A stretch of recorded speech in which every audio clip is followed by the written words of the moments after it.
বন্ধুরা, ভোলে বাবা পার করেগা ধারাবাহিকের আজকের পর্বে দেখানো হয়েছে সাক্ষ্য তার হসপিটালের বন্ধুদের ঝিলের সাথে দেখা করতে নিয়ে আসে। সবার সামনে ঝিলকে দেখে অবাক হয়ে যায় সাক্ষ্য। সাক্ষ্য বলে, ঝিল তুমি এইভাবে সেজেছো কেন? ঝিল বলে, কেন, কি হয়েছে? আমাকে কি দেখতে খুব বাজে দেখাচ্ছে? সাজ কি আমাকে মানায়নি? তখনই সাক্ষ্য ঝিলের মা দিদিকে বলে, আপনারা তোর পরিবার, ঝিল এইভাবে সেজে এখানে বসে আছে, আপনারা ওকে বারণ করেননি? আপনারা ওকে অন্যভাবে সাজতে বলেননি? তখনই ঝিলের দিদি বলে, আমরা অনেকবার ঝিলকে বলেছি, ঝিল আমাদের বলল শ্বশুরবাড়ির লোকজন যখন সাজিয়েছে তখন এই সাজেই ও থাকতে চায়। এটা শুনে সাক্ষ্য বলে, ঝিল তুমি একবারও আয়নায় কি নিজেকে দেখোনি? ঝিল তো পুরোই অবাক। এত সময় বস্তির লোকজনেরা যেভাবে বলছিল এবার সাক্ষ্য সেভাবেই কথা বলছে। ঝিল বলে, কেন, কি হয়েছে? আসলে ঝিল ভেবেছিল হয়তোবা চৈতিদাকে অনেকে স্মার্ট করে সাজিয়েছে, তাই বস্তির লোকজনেরা হয়তো সেই সাজ বুঝতে পারছে না, তাই তাদের ভালো লাগছে না। কিন্তু সাক্ষ্য যখন এই কথা বলছে এইবার ঝিল বুঝতে পারছে তার মানে চৈতি নিশ্চয়ই ওকে খুব খারাপ করে সাজিয়েছে। এদিকে দেখানো হয় চৈতি সাক্ষ্যর মায়ের সামনে দাঁড়ায়। সাক্ষ্যর মা চৈতিকে বলে, চৈতি আমার বিশ্বাস একদিন তুমি এই বাড়িতে আসবে। চৈতি বলে, আন্টি প্লিজ কিছু মনে করো না, আজ সাক্ষ্য ঝিলের বৌভাতের অনুষ্ঠান, আজকের দিনে এসব কথা না বললেই কি নয়? দেখো, সাক্ষ্যর বন্ধু হয়ে আমি সবসময় সাক্ষ্যর পাশে আছি। সাক্ষ্য ঝিল একসাথে ভালো থাকুক, আমি সেটাই চাই। যদি কোনো কারণে সাক্ষ্য একা হয়ে যায় সেদিন অবশ্যই আমি সাক্ষ্যর পাশে থাকব। না মানে সাক্ষ্য ঝিল একসাথে ভালো থাকলে আমার তো সাক্ষ্যর পাশে থাকার দরকার নেই, কিন্তু যদি কখনো সাক্ষ্য একা হয় সেদিন কি আর ওকে একা ছাড়া যায় বলো? সেদিন আমি নিশ্চয়ই ওর পাশে দাঁড়াবো। কিন্তু আজ এখনই কথা বলো না, ওদিকে যাও না, তোমরা যাও। ঝিলকে তো ওখানে সবাই দেখতে গেল, তোমরা যাবে না? তোমরাও যাও, নইলে উপস্থিত অতিথিরা খারাপ ভাববে। এরপরে সাক্ষর মায়েরা ওইদিকে এগিয়ে যায় আর চৈতি মনে মনে বলে, যাও যাও, দেখো তোমাদের বাড়ির বউকে কেমন সং সাজিয়েছি, একেবারে সঙ্গের আসর বসবে এখন। অন্যদিকে সাক্ষর পরিবারেরা ঝিলের সামনে দাঁড়ায়। সাক্ষর দাদু ঝিলকে দেখে বলে, এ কি, এভাবেই সেজেছ কেন? সাক্ষের ঠাম্মি বলে, দেখে তো মনে হচ্ছে শেওড়া গাছের পেতনি, ওকে এইভাবে কে সাজিয়েছে, হ্যাঁ?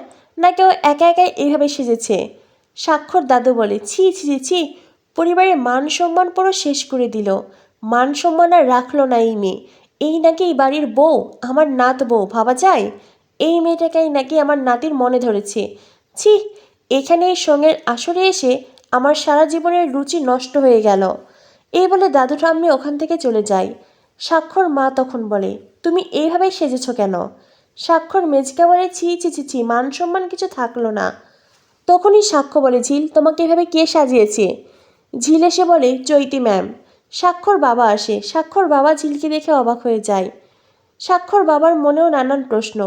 তিনি বিশ্বাস করেন ঝিলকে, তাই ঝিল যে কথা বলছে সেটাই সত্যি। ঝিল কখনোই এইভাবে সাজতে পারে না, নিশ্চয়ই কেউ ষড়যন্ত্র করে ওকে সাজিয়ে দিয়েছে। আর ঝিল যখন চৈতির নাম নিয়েছে তার মানে চৈতি এইটা করেছে। সাক্ষ্য চিৎকার করে চৈতিকে ডাকতে থাকে। চৈতি এসে বলে, কি হয়েছে রে সাক্ষ্য, আমার চিৎকার করে ডাকছিস কেন? এরপরেই চৈতি ঝিলকে দেখে বলে, এ কি ঝিল, তোমার এই হাল কেন? কি সুন্দর করে আমি তোমায় সাজিয়ে দিয়েছিলাম আর তুমি নিজের এই অবস্থা করেছ। সবাই তো ভাববে আমি তোমায় বাজে করে সাজিয়েছি। ঝিল বলে, আমি কি করেছি?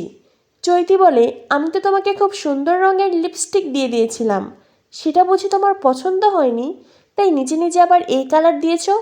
ঝিল বলে, আমি আবার লিপস্টিক পাবো কোথায়? আমি তো কিছুই করিনি, আপনিই তো এইভাবে সাজিয়েছেন। তখনই চৈতি বলে, ঝিল তুমি নিজে নিজেই এমন করলে আর এখন সবার সামনে ভয়ে আমার নাম বলছো? ঝিল বলে, কেমন সাজিয়েছেন সেটাও তো আমি দেখিনি। তখনই সাক্ষর মেজমা বলে, এখানে কারোর কাছে কি আয়না আছে? অতিথিদের মধ্যে একজন ছোট্ট আয়না বের করে।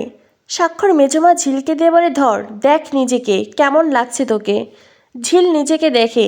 ঝিলের খুব কষ্ট হচ্ছে। আজকে তার জীবনের একটি বিশেষ দিন। আজকের দিনে চৈতি কিনা ইচ্ছে করে তাকে এমন সং জোকারের মতন সাজিয়েছে। চৈতির দিকে তাকায় ঝিল। ঝিল চৈতিকে বলে, ম্যাম আপনি আমাকে এইভাবেই সাজিয়েছেন? চৈতি বলে, আমি আমি তোমাকে কি করে এমন করে সাজাবো? আমি তো তোমায় খুব সুন্দর করে সাজিয়েছিলাম। ভ্রমর তিতিরও তো ওখানে ছিল। তখনই ভ্রমর বলে, কিন্তু আমি তো শুরুর দিকে ছিলাম, তারপরে তো চলে এসেছিলাম।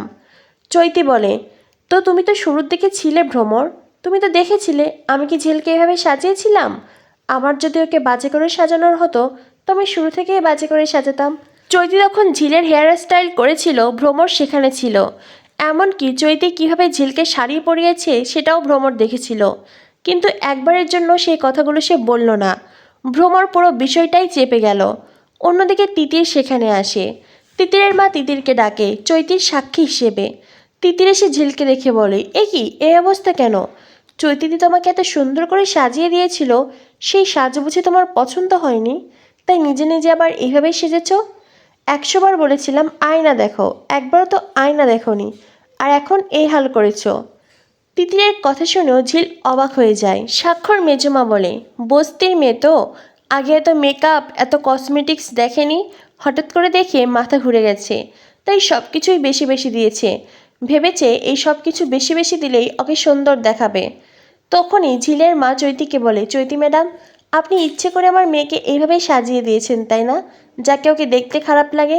আমার ঝিল বস্তিতে বড় হয়েছে ঠিকই, কিন্তু ওকে দেখতে কখনোই বস্তির মেয়েদের মতো না, আমাদের মতো না। আমার ঝিল অনেক সুন্দর, সেজন্যই আপনি ওকে বাজে করে সাজিয়েছেন। স্বাক্ষর বাবা বলেন, মুখে রংচং মাখলেও মুখ ধুলেই যে আসল রূপ বেরিয়ে আসে সেটা নিশ্চয়ই সে জানে না যে ওকে এভাবে সাজিয়েছে। তখনই চৈতি বলে, আঙ্কেল আপনি কি কথাটা আমাকে বললেন? স্বাক্ষর বাবা বলেন, যে ওকে সাজিয়েছে তাকে বলছি। যে ঝিলকে এইভাবে সাজিয়েছে সে নিশ্চয়ই এইটা জানে না, এটা হয়তো বুঝতে পারেনি যে এই রংচং ধুয়ে এলেই ঝিলের সুন্দর মুখটা বেরিয়ে আসবে। সাক্ষ্য বলে, বাবা আমি ঝিলকে নিয়ে যাচ্ছি, আপনাদের আর কাউকে ঝিলকে সাজাতে হবে না, আমি নিজেই ঝিলকে সাজিয়ে আনছি। মিনু তখন চৈতিকে বলে, আপনি হাত ধুয়ে আমার মেয়ের পিছনে কেন লেগেছেন? হ্যাঁ, আমার মেয়েটা তো বিয়েটা করতে চায়নি, আমার জামাই আমার মেয়েটাকে ধরে এনে বিয়ে করেছে, আর আপনি আমার মেয়েটার পিছনে লেগে আছেন। তখনই চৈতি ন্যাকা কান্না কাঁদতে কাঁদতে স্বাক্ষর মাকে বলে, আন্টি আমি তোমাকে বলেছিলাম আমি এই বাড়িতে আসব, কিন্তু এইভাবে যদি প্রত্যেকেই আমার দিকে অভিযোগের আঙুল তোলে তো আমি কি করে এই বাড়িতে আসবো বলো? তখনই স্বাক্ষর মা মিনুকে বলে, খবরদার মিনু, আমার বাড়িতে এসে আমার বাড়ির অতিথিকে এভাবে বকবে না। আর তাছাড়াও তোমার মেয়ে কি কচি খুকি নাকি যে ও কিচ্ছু বোঝে না? কেউ যদি আমার চোখে বেশি বেশি করে কাজল টেনে দেয় আমি কি সেটা বুঝতে পারবো না? নাকি আমার চুলটা যদি এরকম উঁচু করে বাঁধা হয় আমি সেটাও বুঝতে পারবো না বলো? তখনই স্বাক্ষর মেজমা বলে, আর শাড়িটা দেখো কত উঁচুতে, ওর কি চোখ কানা নাকি যে ও এইসব কিছু দেখতে পায়নি? নাকি ও ভেবেছিল এটাই স্টাইল, এইভাবে ওকে সুন্দর দেখাবে? তখনই তিতির বলে, একেবারেই তাই, ও তো তখন খুব এনজয় করছিল যখন চৈতিদি ওকে সাজিয়ে দিচ্ছিল। তখনই স্বাক্ষর বাবা বলে, বন্ধ হোক এইসব কিছু, এইটা একটা আনন্দ অনুষ্ঠান, এখানে এই ধরনের কথা বলে নিজেদের আসল রূপ নিজেদের আসল পরিচয় দেওয়ার কোনো দরকার নেই। ঝিল যাও, তুমি নিজের হাত মুখ ধুয়ে সুন্দর করে সেজে এসো। সাক্ষ্য বলে, ঝিল আমার স্ত্রী, ঝিলকে যে এভাবে সাজিয়ে দিয়েছে সে শুধু ঝিলকে অপমান করেনি, এই বাড়ির প্রত্যেককে অপমান করেছে। চৈতি বলে, সাক্ষ্য বিশ্বাস কর আমি ঝিলকে এভাবে সাজাইনি, ঝিল নিজেই হয়তো এভাবে সেজেছে। সাক্ষ্য বলে, ঝিল যদি নিজেও এভাবে সাজে, তুই তো ঝিলকে দেখেছিলি, তবে তুই কেন ঝিলকে আবার নতুন করে সাজিয়ে গুছিয়ে এখানে আনিসনি? হ্যাঁ, তাই এখন এইসব কথা বলে কোনো লাভ নেই, একদম চুপ করে থাকবি। তখনই ছুটি আন্টি বলে, সাক্ষ্য আমি কিছু সময় আগেই ঝিলকে দেখেছি, আমি নিজেও অস্বস্তিতে ছিলাম ওর এই সাজ দেখে।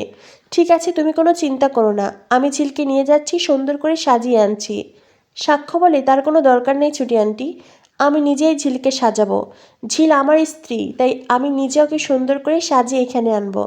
আপনাদের সবাইকে বলছি, আপনারা তো ঝিলকে দেখতে এসেছিলেন তাই না, তো আমাকে কিছুটা সময় দিন, আমি এক্ষুনি ঝিলকে সাজিয়ে আনছি। আর ছুটি আন্টি তুমি বরং এদিকটাই খেয়াল রেখো, বাড়িতে এত অতিথিরা আছে তাদেরকে আপ্যায়ন করো। এই বলে সাক্ষ্য ঝিলের হাত ধরে টানতে টানতে ওখান থেকে নিয়ে যায়। তো বন্ধুরা, কি হতে চলেছে ভোলে বাবা পার করেগা ধারাবাহিকে? ভোলে বাবা পার করেগা ধারাবাহিকের পরবর্তী আপডেট পেতে আমাদের সাথেই থেকো। ধন্যবাদ সবাইকে।